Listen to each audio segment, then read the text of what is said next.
If you're hearing this, we failed. You have 5 seconds before everything cracks. 6 specialists, 1 job, 1 vault that shouldn't exist.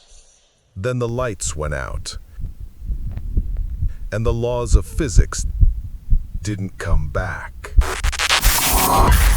The vault didn't hold treasure. It held the rules of existence. It wasn't a heist. It was a containment breach. You've seen the warning. Now, watch the breach. The museum job that broke reality. Streaming soon.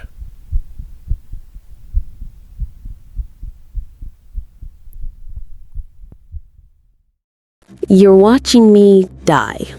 Not metaphorically, literally. Across this room, there's another me.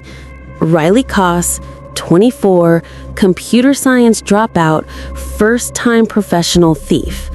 And she's bleeding out on a marble floor that shouldn't exist. Because we left this room 17 minutes ago. Or 17 hours ago. Or we never left at all. The other Riley's eyes find yours. She mouths something. You can't hear it, but you know what she's saying. Run. Let me show you how we got here. 3 months of planning, 6 people, 1 building, 90 minutes to execute. The ossuary. That's what they call it. A cute name for a place that hoards the dead. Private medical museum in Society Hill, Philadelphia. 3,000 specimens of human pathology. Anatomy gone wrong. Bodies that betrayed their owners. All carefully labeled, preserved, priced. They don't advertise. You need an appointment. You need $500 cash. You need to sign an NDA that makes you wonder what you're really agreeing not to talk about. Perfect place for a heist, in other words. That's me, 3 months ago, reading the job posting on a forum I shouldn't have access to. But I'm good with computers. Better than I was at college. Better than I need to be. The buyer wanted something specific. The Morphine Queen's medicine chest. Victorian-era medical kit belonging to a Philadelphia socialite who became America's first documented opioid addict. Worth $2 million. Cash. Cryptocurrency. No questions. I needed the money. Mom's medical bills don't pay themselves. And I was tired. So tired. Of being broke while people like the ossuary's owner hoarded wealth in preserved corpses. So I commented, I can disable their security system. 20 minutes later, Jack Meridian called me. 4 of us in the van. Jack in the driver's seat, 43. Military posture even sitting down. 3 tours in Afghanistan. PTSD he manages with control. Everything planned. Everything predicted. Everything accounted for. Except what he can't predict. But we'll get to that. Nessa, Jack said. Time. Nessa Crown looked up from her phone. 31. MIT dropout like me, but for different reasons. She got bored. She got too good. She got recruited by people who paid better than corporations ever would. 11 minutes until guard rotation, she said. Paul takes his smoke break at 2:47. North entrance camera has a 19-second gap during the reset. We go then. Ghost. Marcus Venn smiled. We called him Ghost because he was whoever he needed to be. Tonight, he was Marcus Venn, docent at the ossuary for the past 6 months. Friendly, helpful, trusted. Before that, he was someone else. Before that, someone else again. I don't think even he remembers his original name. Staff entry is clear, Ghost said. I disabled the interior motion sensors an hour ago during my shift. Security thinks it's a system glitch. Tech support is scheduled for Monday. And the safe? Jack asked. Nessa smiled. Elegant fingers, steady, mechanical lock, vintage, 18-minute crack time for most people. She held up her hands. 47 seconds for me. Jack turned to look at me. Riley, you're sure about the backup systems? I nodded, mouth dry. First real job. First time the code I wrote would lead to actual crime instead of digital mischief. Their firewall is Swiss cheese, I said. I've been inside for a week. They don't even know. Alarm system runs on a local network, not cloud-based. Old architecture. I can shut it down remotely, make it look like power fluctuation. Good. Jack checked his watch. 2:45. 2 minutes. Everyone knows their role, in and out, simple. When was the last time anything was simple? Nessa asked. Nobody answered. Some of you have been in situations where you knew something was wrong, but couldn't explain it. Instinct screaming at you while logic told you to move forward. That's where we were. That's where you are now watching this unfold. If you felt that, drop a comment. I want to know I'm not alone in this.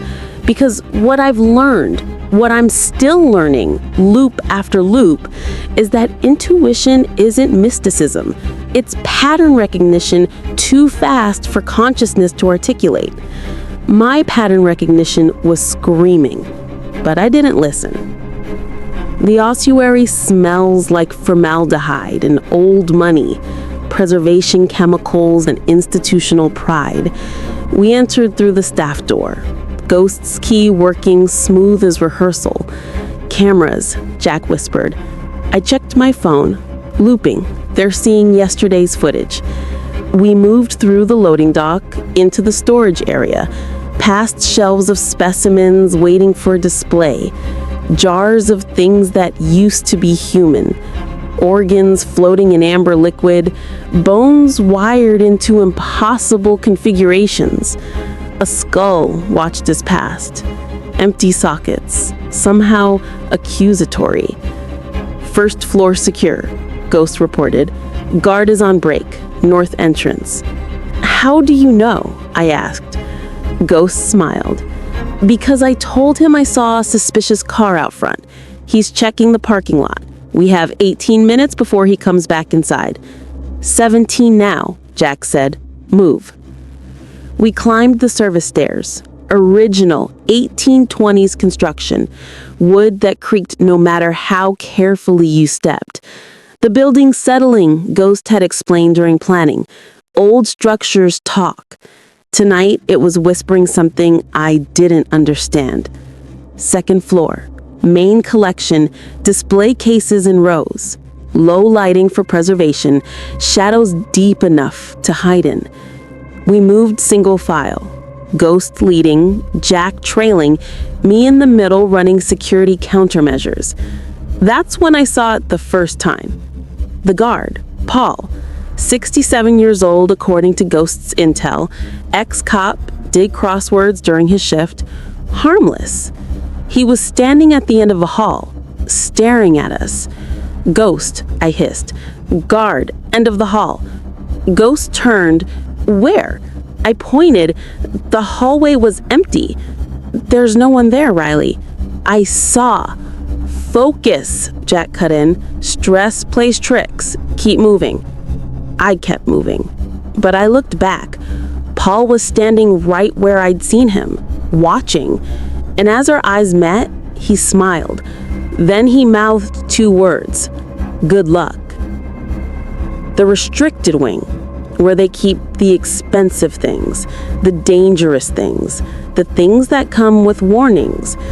Ghost used his second key. This door didn't creak. Reinforced, recent installation, multiple locks. This is where they keep the high-value collection, Ghost explained. But I already knew. I'd studied the floor plans until I could navigate them blind. The Morphine Queen's medicine chest sat on a climate-controlled case against the far wall. Beautiful. Mahogany inlaid with mother-of-pearl, brass fixtures. You could practically smell the morphine bottles inside. The ladanum, the sweet poison that destroyed a life. Nessa approached the safe, pressed her ear to it, and began to work. Her fingers moved like surgery, precise, confident. I watched the seconds tick by on my phone. 10, 20, 30. Something's wrong, Nessa said. What? The wait, it's... She pulled the door open, looked inside. Empty. It's fake, she breathed. The whole case. Display only.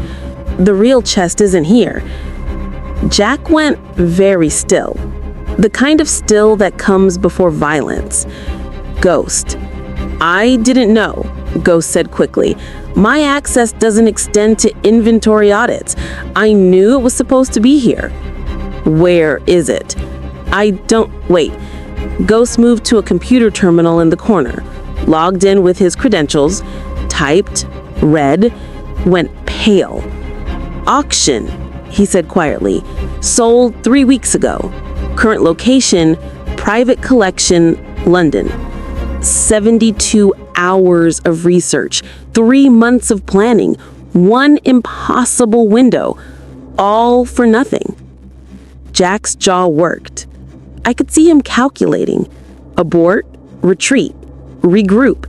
That's what professionals do when the plan breaks. But we'd already committed. Resources spent, risks taken. That's what I told myself. That's what we all told ourselves. Wait, Ghost said, still reading. There's something else. Same wing, high security vault. What is it? The Chronos vertebrae. None of us spoke. Estimated value? Ghost continued. Unknown. Insurance won't cover it. Too many incidents associated with previous owners. Incidents? I asked. Deaths, disappearances, institutionalizations. Ghost looked up. There are 7 documented cases. Every owner experienced what the reports call temporal dissolution syndrome. That's superstitious bullshit, Jack said. Is it? Ghost pulled up an image. Yellowed bone, 5 vertebrae fused into one. Curved section, dark brown, almost black. Something carved into the surface. Symbols I didn't recognize. Marie de Temps, Ghost read. Executed 1347, Languedoc, France. Accused of heresy. They said she could see the future. The Inquisition broke her on the wheel, removed her spine as evidence of demonic touch. It's been passing through private collections ever since. And buyers? Jack asked. Constant demand. Very wealthy collectors, very secretive. Currently estimated at $3 million, if we could find the right buyer. I watched Jack's face, saw the calculation, saw the decision. Where's the vault? Sub-basement. This building has sections not on the public floor plans. Can you access it? Yes. That should have been the moment we left. That should have been when somebody, me, Nessa, even Ghost, said no. But we'd come so far, invested so much. Classic sunk cost fallacy, taught in every economics course I'd slept through. The rational thing was to walk away, but walking away felt like giving up everything. So, we descended. The sub-basement wasn't on Ghost's tour route. Staff only. Storage for specimens, too degraded for display, too significant for disposal. The stairs down were newer. 2010s construction cutting through old foundation. Temperature dropped with each step. My breath fogged. Nessa pulled her jacket tighter. How far down? Jack asked. 2 levels, Ghost said. Original foundation, then excavated extension. They dug under the building in 1994 when they acquired certain sensitive items. The stairs ended at a reinforced door, biometric lock. Can you? Jack started. Ghost pressed his palm to the scanner. It beeped green. Docent access extends to inventory management, he explained. They never revoked after my training period. Security oversight. The door opened to a hallway that shouldn't exist. Too long for the building's footprint. Fluorescent lights flickering. White tile walls that curved wrong. Forced perspective. Had to be. Had to be. Stay close, Jack ordered. We walked.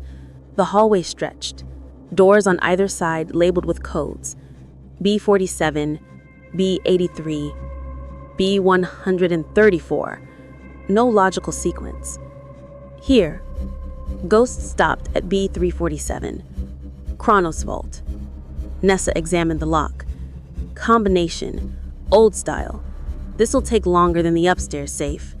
Maybe 4 minutes. Do it. While Nessa worked, I checked my phone. Security system still looping. Guards still on break. Clock showing 3:08 a.m. Except Jack's watch said 2:47 a.m. Jack? I said. What time do you have? He glanced at his wrist. 2:47. Why? My phone says 3:08. Phone clocks drift. Not important. But it felt important. It felt very important. Nessa's hands moved. The combination lock clicked. Clicked. Clicked. Inside, climate control. Darkness. Then motion-activated lights flickered on, revealing a single pedestal. The Chronos vertebrae. 5 fused segments of human spine. Dark as old blood. Symbols carved deep into bone. Latin, maybe. Or something older. It curved in a way that made my eyes hurt to follow. Too many dimensions suggested in two-dimensional space. It's smaller than I thought, Nessa whispered. It was.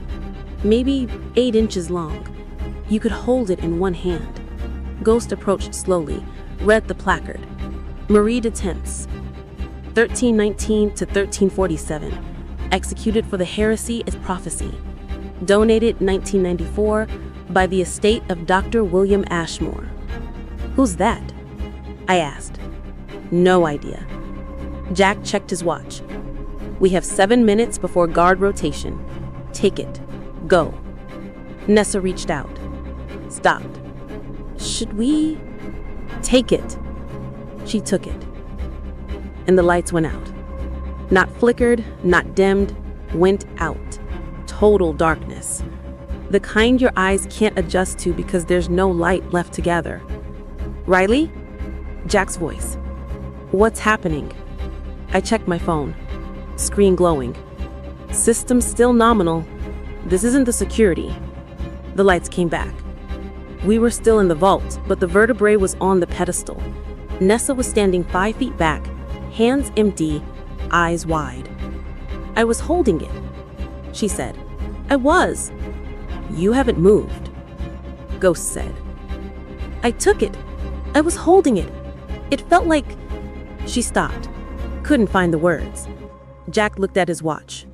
2:47. My phone. 3:15. We need to leave, I said. Agreed. Jack moved to the pedestal. I'll take it. No, Nessa said. Something's wrong with it. Didn't you feel? But Jack already had it. His fingers closed around the bone. He lifted it, weighted in his palm. Feels normal, he said. Ancient bone, cold, dense. Nothing supernatural about. His eyes focused. Jack? Ghost stepped forward. Jack blinked, looked around. Where's the lieutenant? What? Lieutenant Morrison.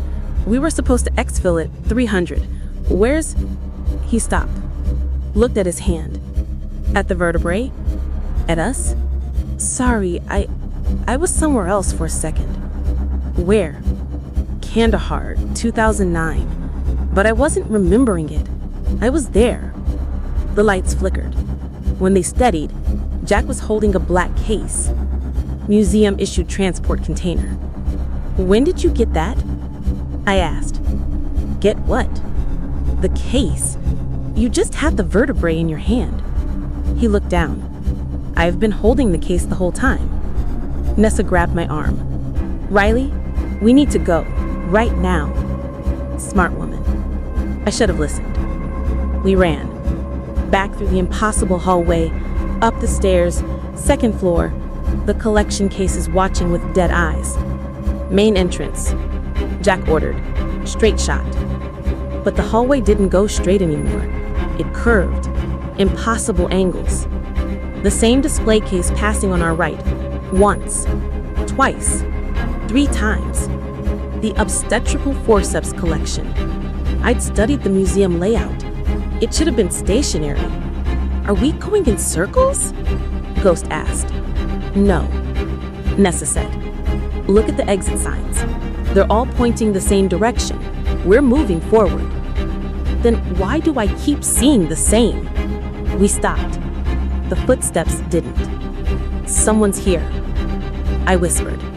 Jack turned, pulled a tactical flashlight from his jacket, swept the beam across the collection. Nothing moved, but I could feel eyes. Dozens of preserved eyes in dozens of jars, all watching, all waiting. "There," Ghost pointed. At the end of the hall, the security guard, standing, staring. "That's impossible," Ghost breathed. "He should be outside checking the parking lot. That's where I sent him." "Maybe he finished?" "No, not enough time. He's been there 15 minutes. He does 15-minute perimeter checks. I've timed it. Paul smiled. Same smile from before.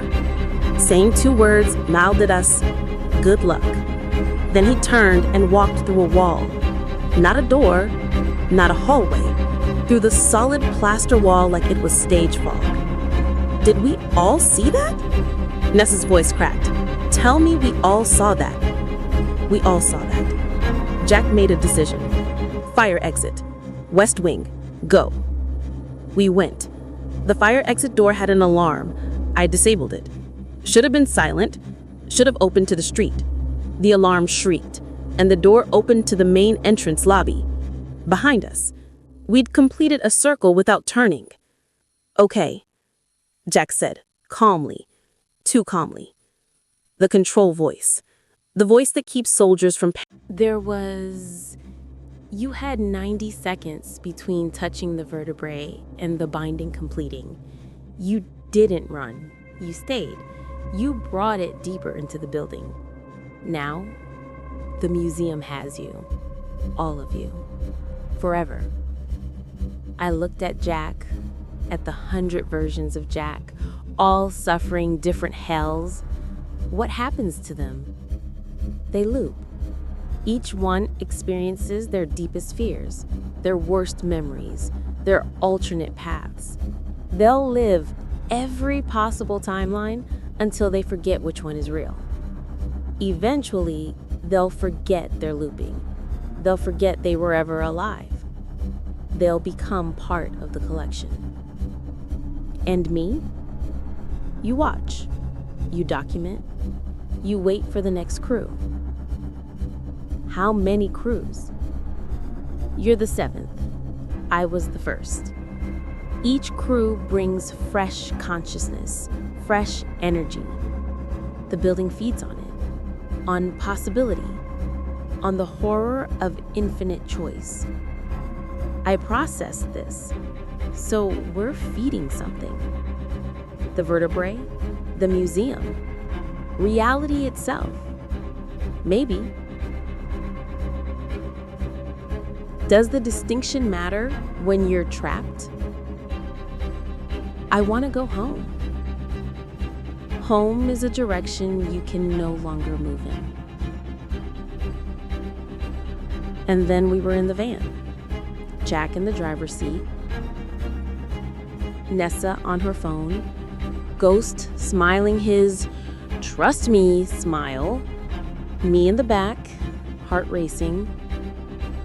11 minutes until guard rotation, Nessa said. No, we'd done this. We'd already... I looked at Jack. He was calm, focused, planning. He didn't remember. Jack, I said carefully, have we done this before? Done what?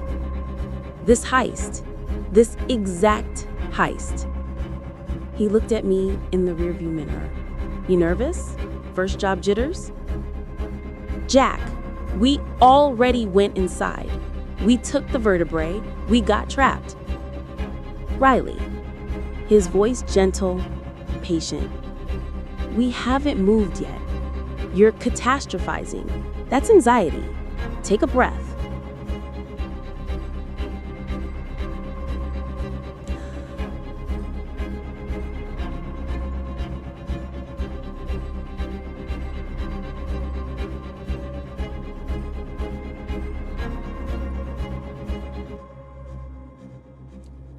I took a breath. My phone showed 2:45 a.m. Jack's watch, 2:47 a.m. We'd reset. Somehow. Loop beginning again. Nessa, I tried. Do you remember the sub-basement? What sub-basement? The vault, the vertebrae. You held it and... Riley. Nessa's turned to look concerned. Are you okay? You seem really stressed. They didn't remember. I remembered. Ashmore was right. This was my curse, my mercy. I would remember every loop while they lived it fresh. 2 minutes, Jack said. Everyone knows their role. I knew my role. I had forever to perfect it. I've lost count of how many times we've done this. That's a lie. I haven't lost count. I've counted every single iteration. I've documented each variation, every choice, every divergence, every moment where we could have escaped, but didn't. Loop 1, we took the vertebrae. Loop 2, we didn't. We left, got to the van, drove away. Woke up in the van outside the museum at 2:45 a.m. Loop 3, we never went inside. Sat in the van until sunrise. Sun never rose. Loop 4, I tried to warn them. They thought I was having a breakdown, sedated me, aborted the heist, reset. Loop 5 through 50, variations, different choices, same outcome. Loop 51, I stopped trying to prevent it, started trying to understand it. Loop 100, I found Ashmore's documentation in the director's office. All of it. Every crew before us, their attempts, their failures, their acceptance. Loop 147, Jack remembered. For one iteration, we tried to fight together. It didn't work. Next loop, he forgot again. Loop 200, I stopped talking, just watched, observed, became scientist instead of participant. Loop 273, Nessa's baby would have been born today, outside, in the real world, where she'll never be again. Loop 300, I carved my name on the wall, next to Ashmore's, next to the thousands of others. Loop 347. Today, or tonight, or forever, I'm sitting in the van, again. Jack is checking his watch, again. Nessa is timing the guard rotation, again. Ghost is smiling his trust me smile, again.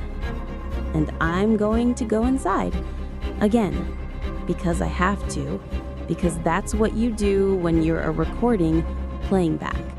Because the vertebrae sees all timelines simultaneously, and in every timeline, we rob the museum. We've already done it, we're about to do it, we're doing it right now. All moments exist at once, when you're inside the vertebrae's perception. Riley, Jack says. You ready? I'm ready. I've been ready for 347 iterations. I'll be ready for 3,000 more. We walk toward the museum. The building waits, patient. It has forever. So do we. You're still here, watching. You watched me die at the beginning. Now you know why. That was loop 284, the one where I tried to destroy the vertebrae. It didn't work. You can't destroy something that exists across all timelines simultaneously. You can only feed it. And now you're feeding it too. Every second you watch this video, you're giving it attention, energy, possibility. You're wondering if this is real. You're wondering if I'm really trapped. You're wondering if you could escape if you were here. That wondering, that engagement with the possibility, that's how it spreads. The museum job that broke reality, except reality didn't break. Reality expanded to include us forever, in eternal recurrence. And now it includes you. You're in the loop now. You've watched this far. You've invested time. You've imagined being here. You've felt the fear, the confusion, the desperation. You can't unwatch this. You can't unknow what you now know. And some part of you, small, persistent, curious, will come back. Tomorrow, next week, next year. You'll watch again. You'll loop. We all loop. That's the horror at the heart of everything. We're all trapped in patterns we can't escape. Jobs we hate, relationships that hurt us, addictions we can't break, thoughts that circle forever. The vertebrae didn't create the trap. It just made it visible. Riley Koss, Loop 347, The Ossuary, Philadelphia, forever. If you're watching this, you're the 8th crew. Welcome to the museum. Good luck.